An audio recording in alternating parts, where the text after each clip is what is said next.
नमस्कार दोस्तों, कैसे हैं आप सब लोग। इंडिया एक्सप्लेनर के एक और वीडियो में आपका बहुत बहुत स्वागत है। तो दोस्तों, आपको पता चला होगा कि कनाडा और भारत के बीच में जो रिश्ते हैं वो काफ़ी ज़्यादा ख़राब हो गए हैं और रिश्ते ख़राब होने के पीछे की सबसे बड़ी वजह है खालिस्तानी आतंकवादी। दोस्तों, कनाडा के प्रधानमंत्री जो है जस्टिन ट्रूडो, उन्होंने कनाडाई संसद में भारत के ऊपर काफ़ी सनसनीखेज आरोप लगा दिए। कनाडा के एक संसद में बिना कोई सबूत पेश किए, बिना कोई दलील दिए, उन्होंने सीधे तौर पर कहा कि एक खालिस्तानी जो शख्स था जिसे भारत आतंकवादी कहता है, भारत में जिसके खिलाफ आतंकवादी धाराओं में मामले दर्ज हैं, हरदीप सिंह निज्जर, उसके खिलाफ कनाडा के प्रधानमंत्री देश की संसद को बताते हैं कि वो कनाडा का नागरिक था और उसकी जो हत्या हुई है उसके पीछे जो लिंक है वो भारत सरकार के से जुड़े हुए हैं। कनाडा के प्रधानमंत्री का कहना था कि हरदीप सिंह निज्जर जो था कनाडा का आतंकवादी, उसकी हत्या के पीछे रॉ एजेंट का हाथ है। उसने रॉ का तो नाम नहीं लिया, लेकिन उन्होंने एजेंट का नाम लिया। जाहिर सी बात है, इसके बाद कनाडा का विदेश मंत्रालय जो था, उसने जो भारत के जो डिप्लोमेट हैं जिनका नाम है पवन कुमार राय, उनको उन्होंने एक्सपेल कर दिया, यानी निष्कासित कर दिया कनाडा से। जाहिर सी बात है, भारत की तरफ से कड़ी प्रतिक्रिया दी गई, कनाडा के आरोपों को बेबुनियाद कहा गया और जवाब में रिटेलिएट एक्शन लेते हुए भारत सरकार ने भी कनाडा के जो डिप्लोमेट थे उनको अगले 5 दिनों में भारत छोड़ने के लिए कह दिया है। तो दोस्तों, हुआ ये है, कुल मिलाकर बात यह है कि भारत सरकार जो है अब वो एक्शन लेने के मूड में, अब वो पहले वाला भारत नहीं है कि वो शांत होकर के बैठ जाए, या पश्चिमी देश जो है, ये इन्होंने जो अलग अलग भारत के खिलाफ प्रोपेगेंडा बना रखा है, इन पश्चिमी देशों ने अलग अलग वक्त में, कि इन प्रोपेगेंडा की बम्बार्डिंग के भारत पीछे हट जाए, शांत होकर के बैठ जाए। भारत अब ऐसा तो है नहीं। भारत अब मुंह पे जवाब देने वाला देश बन गया है, जैसे कि तैसे इस तरह से जवाब देता है। तो भारत ने भी कनाडा के डिप्लोमेट थे, उनको कहा कि बाहर जाइए। यानी कुल मिलाकर स्थिति यह है कि अभी जो दोनों देशों के बीच के संबंध है वो काफ़ी ज़्यादा खराब हो गए हैं।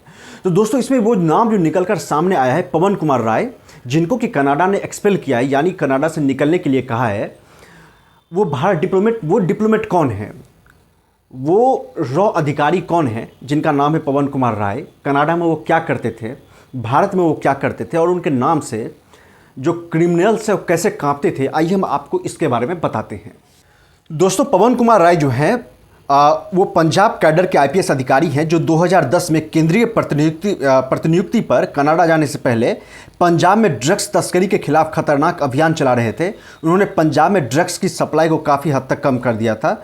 यानी वो एक काफ़ी तेज़ तर्रार आईपीएस माने जाते हैं। और जब तक उनको कनाडा में भेजा गया था, रॉ स्टेशन जो कनाडा में है भारत का, उसका चीफ बना करके पवन कुमार राय को भेजा गया था। उससे पहले पंजाब में ही पोस्टेड थे और ड्रग्स तस्करों के खिलाफ उन्होंने एक अभियान छेड़ रखा था। ये इनके बारे में कहा जाता है कि वो काफ़ी सख्त मिजाज के, काफ़ी तेज़ तर्रार और काफ़ी क्रिमिनल को बर्दाश्त करने वाले अफसर में से नहीं है। और शायद यही वजह रही हो कि रॉ जैसे संस्थान के लिए इनको केंद्र सरकार ने चुना था। पवन कुमार राय इस वक्त कनाडा में भारतीय खुफिया एजेंसी यानी research and analysis wing raw के स्टेशन प्रमुख हैं और उनके ऊपर खालिस्तान समर्थकों ने हरदीप सिंह निज्जर की हत्या में भूमिका होने का आरोप लगाया है। वहीं प्रधानमंत्री जस्टिन ट्रूडो ने पवन कुमार राय को भारत सरकार और खालिस्तानी अलगाववादी हरदीप सिंह निज्जर की हत्या के बीच संभावित संबंध के विश्वसनीय आरोपों की देश की जाँच के बीच निष्कासित कर दिया है। वो वापस जो है भारत कनाडा से वापस लौट आएंगे। दोस्तों, ये जब जून में जब ये निज्जर की हत्या हुई थी, उसके बाद से ही लगातार कहा जा रहा है कि इस हत्या में भारतीय एजेंसियों का हाथ हो सकता है। सिर्फ निज्जर की ही नहीं, अब भारत चूंकि रिटेलिएट कर रहा है, भारत जो है अपने दुश्मनों को बर्दाश्त नहीं कर रहा है। कई जगहों पर तब ये तक कहा जा रहा है कि भारतीय खुफिया एजेंसी है वो मोसाद की तरह काम कर रही है।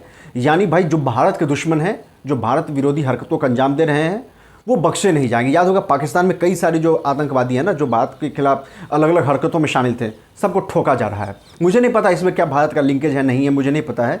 जो मैं आपको कह रहा हूँ वो मीडिया रिपोर्ट्स के आधार पर मैं आपको बता रहा हूँ कि पवन कुमार राय जो हैं वो कौन है।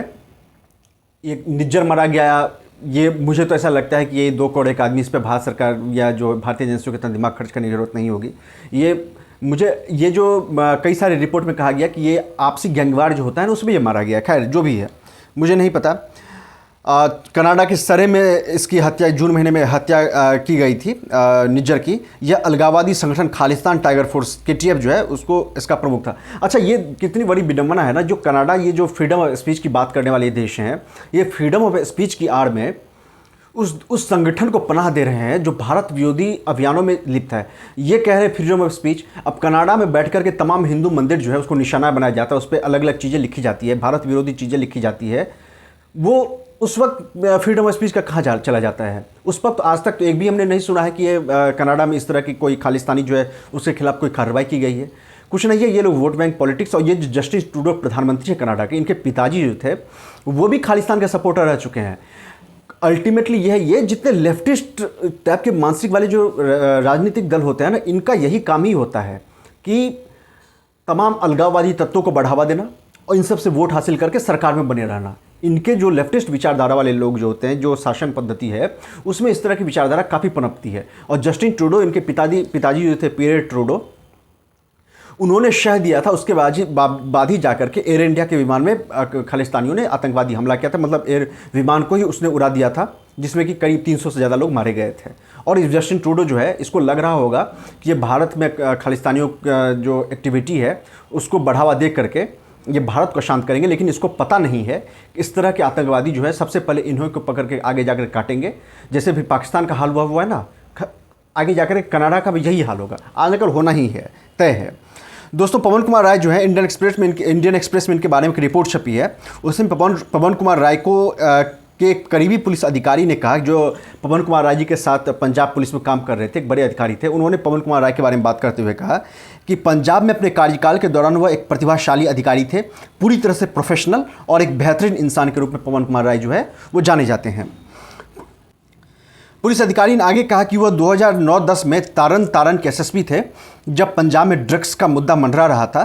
पवन कुमार राय क्षेत्र में डाले गए किसी भी राजनीतिक दबाव के आगे झुकने वाले नहीं थे और उन्हें राजनेताओं से लगातार धमकियां मिल रही थी, जिसके बाद उन्होंने केंद्रीय प्रतिनियुक्ति का विकल्प चुना था।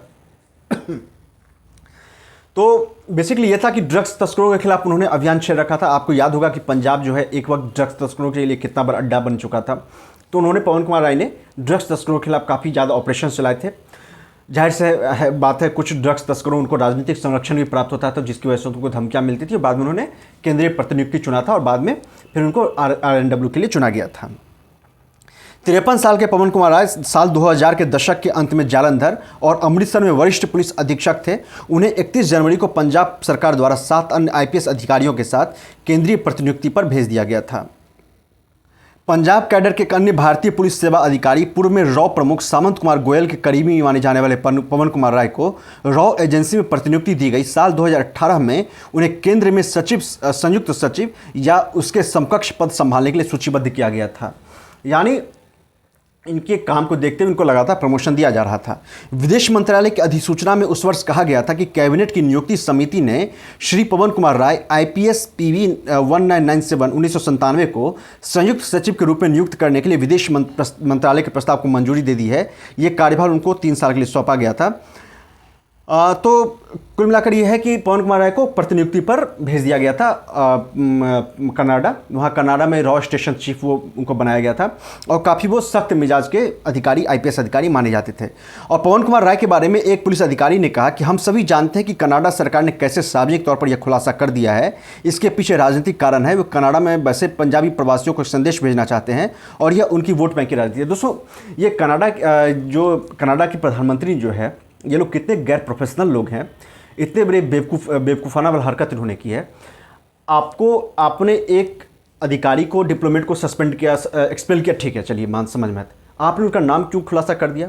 अब पंजाब पुलिस के जो कई वरिष्ठ अधिकारी हैं जो पवन कुमार राय के साथ काम कर चुके हैं, उनका कहना है कि ये नाम का खुलासा होने के बाद अब ये पवन कुमार राय की जो सुरक्षा है वो खतरे में आ गई है। अब वो कट्टरपंथी जो खालिस्तानी होते हैं उनके निशाने पर आ गए हैं। तो किस हद तक ये जो गोरे होते हैं ना, ये कनाडा वाले, ये गोरी चमड़े वाले, इनकी ऐसे हरकतें हैं। हम लोग तो चूँकि भारत तो भुगत ही रहा है, कई सौ सालों तक इन्होंने भारत पे अंग्रेज़ों ने राज किया था और तमाम जो इनकी नस्लें हैं ये इस तरह की ही होती हैं, जो भारत के साथ दोयम दर्जे का सलूक करना। देखिए ना, ये जो खालिस्तानी आंदोलन है कहाँ कहाँ चलता है? कनाडा में, ऑस्ट्रेलिया में, अमेरिका में, ब्रिटेन में, ये 4 देशों में चलता है। ये चारों के चारों देश जो है अपने आप को फ्रीडम ऑफ एक्सप्रेशन का, फ्रीडम ऑफ स्पीच का चैंपियन समझते हैं। और ये जो खालिस्तानी है ये फ्रीडम ऑफ एक्सप्रेशन के आड़ में आकर के हिंदुओं पर हमला करते हैं, हिंदू मंदिरों पर हमला करते हैं, भारत के खिलाफ अलग अलग हरकतों को अंजाम देते रहते हैं, लेकिन इनके खिलाफ कोई एक्शन नहीं लिया जाता है। जबकि सबको पता है कि ये किस तरह की हरकतों में शामिल रहते हैं, इनका संगठन क्या करता है। ये खुलेआम सोशल मीडिया पे भारत के खिलाफ नफरती बातें करते हैं, आतंकवादी हरकतों को अंजाम देते हैं। लेकिन इन चारों देशों में आपने देखा नहीं होगा कि इनके खिलाफ कुछ भी कहा गया हो। रिपोर्ट यह है कि जस्टिन ट्रूडो है, उसने ब्रिटेन के प्रधानमंत्री ऋषि सुनक जो है उनसे बात की है, इन्होंने जो बाइडेन से बात की, अमेरिका के राष्ट्रपति से। मेरा कहना है कि जस्टिन ट्रूडो, आपको जिससे बात करनी बात कर लीजिए, भारत यहाँ से रुकने वाला नहीं है। अगर भारत विरोधी हरकतों को अंजाम दिया गया तो आतंकवादियों का यही हश्र होगा। भारत सरकार जो है ना, अब की जो सरकार है ना, वो इन छोटी छोटी टुच्ची बातों से डरने वाली नहीं है या झुकने वाली नहीं है। अब जो वो मानसिकता अगर आप लोगों को होगा कि भारत है, इन चीज़ों से हम भारत को कमज़ोर कर देंगे या बैकफुट पर ला देंगे, अब ऐसा नहीं है। अब ये भूल जाइए ये सब चीज़। आप कनाडा के प्रधानमंत्री हो या ब्रिटेन के प्रधानमंत्री हो या आप अमेरिका के राष्ट्रपति हो, कोई घंटा फ़र्क नहीं पड़ता है भारत सरकार को। भारत को घंटा फ़र्क नहीं पड़ता है। आपको अच्छा संबंध रखना है रखिए, नहीं रखना है मत रखिए। आप भारत के साथ डिप्लोमेटिक संबंध खत्म कर दीजिए। और क्या लगता है भारत सरकार यहाँ पे चुप बैठने वाली है? बिल्कुल नहीं। मुझे ऐसा लगता है भारत सरकार इसके काफ़ी, आज तो मोदी जी अपना नए संसद में व्यस्त हैं, इसका भारत बहुत सख्ती से जवाब देने वाला है। भारत, क्योंकि भारत के ऊपर जिन्होंने इल्ज़ाम लगाया ना, बहुत ही ख़राब और बहुत वाहियात 2 टके का सस्ता इल्ज़ाम है ये, ठीक है। भारत इसका आसानी से रिटेलिएट मतलब छोड़ने वाला नहीं है। कनाडा को आगे जाकर के पता चलेगा कि ये जो भारत के खिलाफ इन्होंने हरकत की है, इसका क्या अंजाम होने वाले हैं। दोस्तों, आपको ये वीडियो हमारा कैसा लगा? अपनी राय ज़रूर दीजिए। हमारे वीडियो पर लाइक करिए, सब्सक्राइब करिए हमारे चैनल को। नमस्कार, धन्यवाद, जय हिंद।